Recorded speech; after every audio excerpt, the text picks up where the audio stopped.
அனைவருக்கும் வணக்கம். மீண்டும் இந்த வீடியோவில் உங்களை சந்திக்கிறதுல மிக்க மகிழ்ச்சி அடைகிறேன். அரசாங்கம் சொல்லக்கூடிய அனைத்து வழிமுறைகளையும் கடைபிடிங்க. மாஸ்க் போடுங்க, சோஷியல் டிஸ்டன்ஸ் மெயின்டைன் பண்ணுங்க, பொதுமக்கள் அதிகம் கூடக்கூடிய இடத்திற்கு கூடுமான வரை செல்வதை தவிர்க்கவும். நன்றி. இன்று 10ஆம் வகுப்பு மாணவ மாணவிகளுக்கான ஆயத்தொலை வடிவியல் கோஆர்டினேட் ஜியோமெட்ரியில் இருக்கக்கூடிய 9வது கணக்கு தான். ஆல்ரெடி 8வது கணக்கு வரைக்கும் நான் சொல்லி கொடுத்துருக்கேன். இது 9வது கணக்கு பயிற்சி 5.3ல் என்ன சொல்லியிருக்காங்க? A 6,2 B -5,-1 மற்றும் C 1,9 முனைகளாக கொண்ட முக்கோணம் ABCயின் முனை A இலிருந்து வரையப்படும் நடுக்கோடு மற்றும் குத்துக்கோட்டின் சமன்பாட்டை காண்க. நடுக்கோடு மற்றும் குத்துக்கோட்டினுடைய சமன்பாடு. நடுக்கோடு குத்துக்கோடு. நடுக்கோடு மீடியன் சொல்லுவாங்க, குத்துக்கோடு ஆல்டிடியூட் அப்படின்னு சொல்லுவாங்க. முதலாவது நடுக்கோடுனா என்ன, குத்துக்கோடுனா என்ன, மீடியன்னா என்ன, ஆல்டிடியூடுனா என்ன அப்படின்னு தெரிஞ்சுக்கணும் ஃபர்ஸ்ட். இப்போ ஒரு முக்கோணம் ரஃபா ஒரு முக்கோணம் டிரா பண்றேன். இப்போ இதை ஏன்னு வச்சுக்கலாம், இதை பின்னு வச்சுக்கலாம், இதை சின்னு வச்சுக்கலாம். இப்போ பிசியினுடைய நடுப்புள்ளி இது சென்டர். பிசியினுடைய சென்டர் என்ன? இந்த நடுப்புள்ளிக்கு ஏயிலிருந்து வரையக்கூடிய ஒரு லைன் இதுதான். இதை என்ன சொல்லுவாங்கன்னா நடுக்கோடுன்னு சொல்லுவாங்க. நடுக்கோடு அப்படிங்கிறது ஒன்று பெரிய இது இல்லை. மீடியன் அப்படிங்கிறது என்னன்னா, இப்போ எந்த பாயிண்ட்ல இருந்து டிராப் பண்றது, ஏல இருந்து நான் வரைகிறேன் அப்படிங்கிறப்போ பிசியினுடைய மிட் பாயிண்ட், பிசியினுடைய மிட் பாயிண்ட்டுக்கு அந்த ஆப்போசிட் டைரக்ஷன்ல இருக்கு, ஆப்போசிட் பாயிண்ட்ல இருந்து வரையக்கூடிய ஒரு line. It's not a perpendicular line. இது செங்குத்தாக இருக்கணும்ன்ற அவசியம் கிடையாது. இதனுடைய மையத்தை டச் பண்ணா போதும். இதே குத்துக்கோடு ஆல்டிடியூட் அப்படிங்கிறது என்னன்னா, இதே ஒரு முக்கோணம் இருக்கு. இந்த பிசிக்கு செங்குத்தாக வரையக்கூடிய ஏயிலிருந்து வரையக்கூடிய செங்குத்து கோடு இதுதான். இது நடுக்கோடு. Excuse me. இது என்ன சொல்லுவாங்க? இது நடுக்கோடுன்னு சொல்லுவாங்க. இது வந்து குத்துக்கோடுன்னு சொல்லுவாங்க. நடுக்கோடு அப்படிங்கிறது, அதாவது மீடியன் அப்படிங்கிறது பிசியினுடைய மிட் பாயிண்ட்டுக்கு ஆப்போசிட் டைரக்ஷன்ல இருந்து வரையக்கூடிய ஒரு line. It's not a perpendicular line. இது செங்குத்தாக இருக்கணும்ன்ற அவசியம் கிடையாது. ஆனா இதே குத்துக்கோடு அப்படிங்கிறது பிசிக்கு ஆப்போசிட் டைரக்ஷன்ல இருந்து வரையக்கூடிய ஒரு பெர்பெண்டிகுலர் லைன். இந்த லைனும் பெர்பெண்டிகுலர் லைன். இது தெரிஞ்சா போதும். இதை வச்சுட்டு நம்ம இந்த சம் போட முடியும். எங்க போடலாமா? கவனிங்க.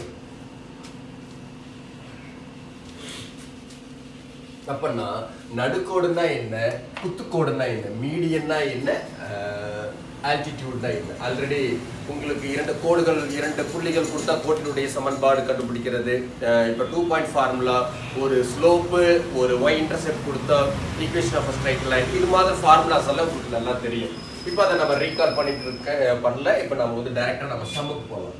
இப்போ என்ன சொல்லியிருக்காங்க அப்படின்னா, ஏபிசி அப்படிங்கிற ஒரு 3 பாயிண்ட் கொடுத்துருக்காங்க. இப்போ அதை வச்சுட்டு ஒரு ரஃபா ஒரு டயக்ராம் ஒன்று டிரா பண்றேன். டிரா பண்ணிட்டு இது என்ன பண்ற, இது ஏன்னு வச்சிருக்கேன், இது பி, இது C. What is A? 6,2. What is B? -5,-1 and 1,9. இதோட மிட் பாயிண்ட்டுக்கு இந்த லைன்ல இருந்து ஒரு லைன் டிரா பண்றேன். இப்போ என்னன்னா நடுக்கோட பேஸ் பண்ணி, அதாவது என்ன சொல்றது, மீடியனை பேஸ் பண்ணி இந்த சம் கண்டுபிடிக்க போறேன். இப்போ 2 புள்ளிகள் கொடுத்திருக்காங்க. இதனுடைய மைய புள்ளி. இப்போ நம்ம மிட் பாயிண்ட் ஃபார்முலா பத்தி படிச்சிருப்போம். நடுப்புள்ளி கண்டுபிடிக்கிறதுக்கு வாய்ப்பாடு. அப்ப நம்ம என்ன செய்யலாம்? பிசியின் நடுப்புள்ளி.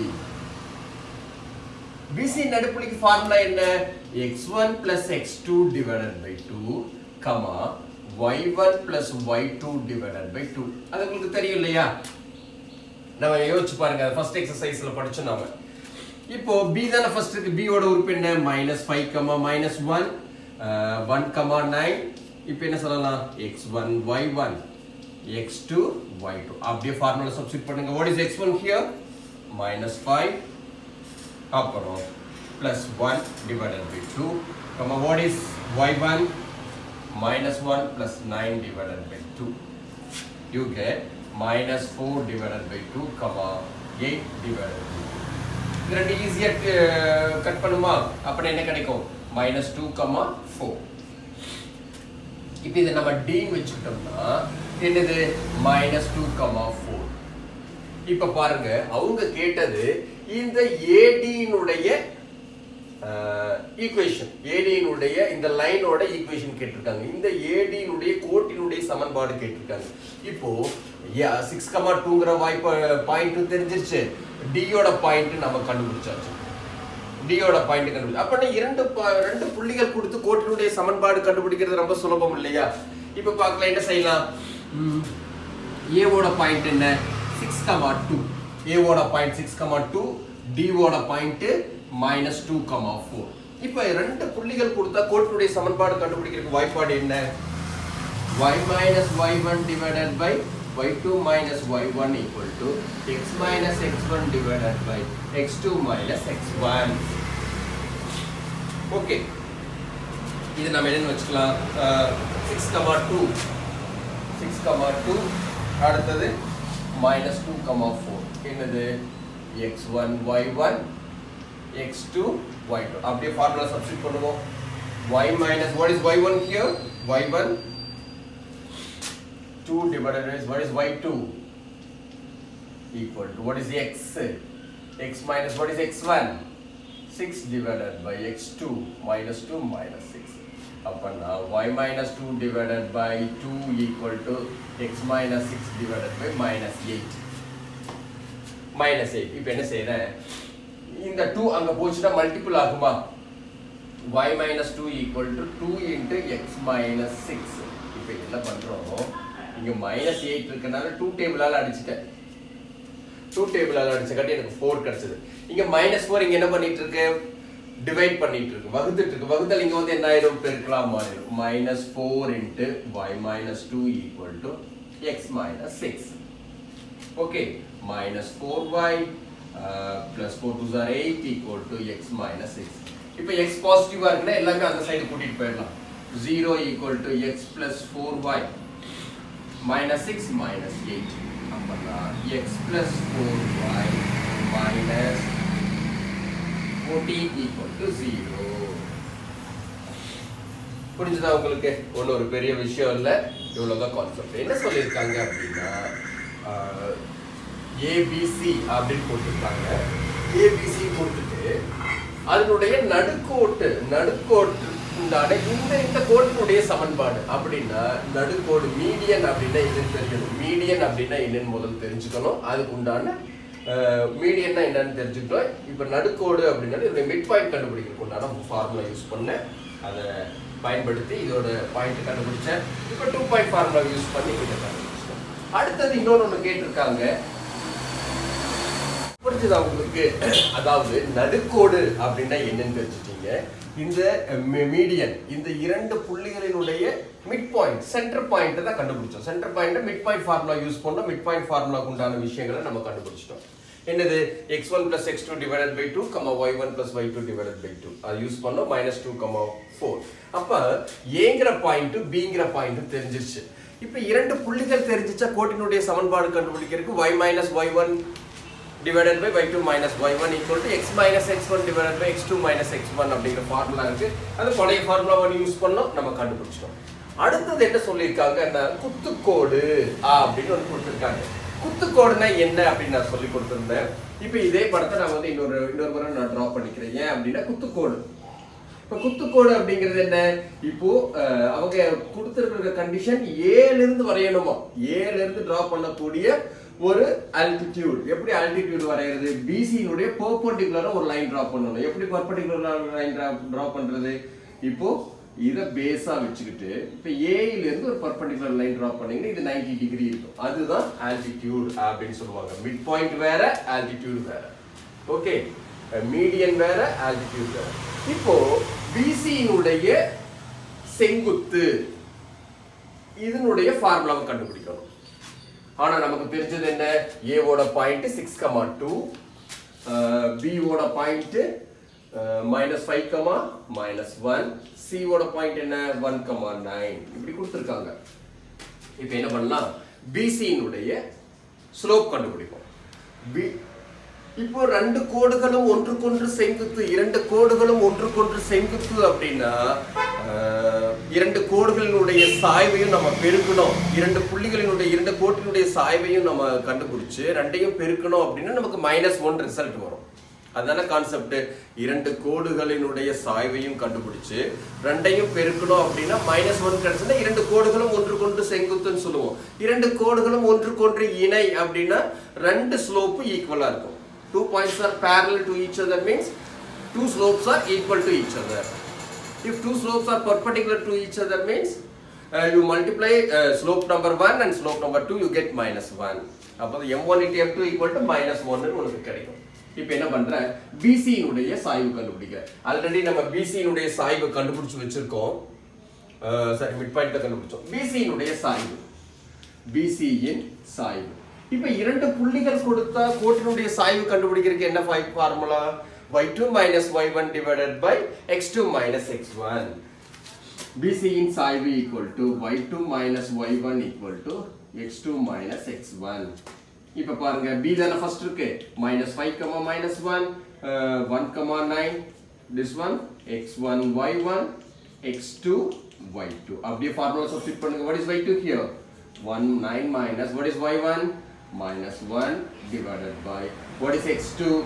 1 minus -5. இப்போ என்ன ஆயிடுச்சு? 9 plus 1 divided by 1 plus minus into minus become plus 1 plus 5. You get 10 by 6. Nothing but 5 by 3. ஏன்னா 2 டேபிள்ல கட் பண்ணேன். இப்போ என்னது? இது slope of BC.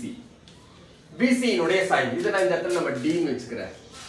இப்போ இந்த BC னுடைய சாய்வு, இந்த சாய்வு இந்த இரண்டு கோடுகளும் BC யும் AD யும் பர்பெண்டிகுலர் டு ஈச் அதர், ரெண்டும் ஒன்றுக்கொன்று செங்குத்து அப்படின்னா இதனுடைய சாய்வு என்னவாக இருந்திருக்கும்? இதனுடைய சாய்வு ஒண்ணு இல்லை. இப்ப BC னுடைய சாய்வு கண்டுபிடிச்சோம். BC னுடைய சாய்வை வச்சுக்கிட்டு AD னுடைய சாய்வு எழுதுறோம் பாரு. AD இன் சாய்வு எப்படி இருக்கும்? இது வந்து m1 ன்னு வெச்சுக்கலாம். m2 எப்படி இருந்திருக்கும் அப்படின்னா ஒன்றும் பெரிய விஷயம் இல்லை. இதனுடைய சிம்பலை மாற்றி ரெசிப்ரோக்கல் எழுதுங்க, குறிய மாற்றி தலைகீழ எழுதுங்க. அதாவது ஏன்னா இந்த ரெண்டையும் மல்டிப்ளை பண்ணால் நமக்கு -1 கிடைக்கும். இந்த ரெண்டு இதனுடைய சாய்வையும் பெருக்கிறப்ப எனக்கு -1 கிடைக்கும் அப்படின்னா இதனுடைய ரெசிப்ரோக்கல் மைனஸ் போட்டு இது இங்க என்ன சிம்பல் வருது, என்ன பாசிட்டிவ் சைன் வந்து நெகட்டிவ் சைன் போடணும், நெகட்டிவ் சைன் வந்து பாசிட்டிவ் சைன் போடணும். -3/5.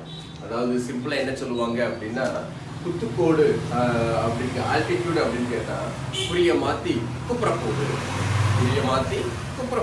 அப்படின்னு அவங்க கலோக்கியில சொல்லுவாங்க. என்ன பண்ணணும், என்ன ஆன்சர் வருதோ அதுக்கு மைனஸ் போட்டு ஆப்போசிட் டைரக்ஷன்ல எழுதுங்க. சார் என்ன சொல்றது, ரெசிப்ரோக்கல் எழுதுங்க. இப்போ என்ன பண்ணியாச்சு, ஏடியினுடைய சாய்வு கண்டுபிடிச்சோம். இந்த ஏடியினுடைய சாய்வு கண்டுபிடிச்சிட்டோம். இப்போ ஒரு புள்ளியும் நமக்கு தெரியும், ஏவோட புள்ளியும் தெரியும், ஏடியினுடைய சாய்வும் தெரியும். ஒரு சாய்வும் ஒரு பாயிண்ட்டும், அதாவது ஒரு ஸ்லோப்பும் ஒரு பாயிண்ட் தெரிஞ்சது அப்படின்னா equation of a straight line என்ன formula, y minus y1 equal to m into x minus x1. இந்த சைடு நான் அடிச்சிடுறேன் பாருங்க, அதனுடைய கண்டினியூஷன் தான் இங்க எழுத போறேன். என்ன பண்றோம், AD இன் சாய்வு கண்டுபிடிச்சாச்சு. therefore AD என்ற கோட்டின் சமன்பாடு, AD என்ற கோட்டின் சமன்பாடு, அதாவது m என்ன கிடைச்சிருக்கு, m வந்து -3/5.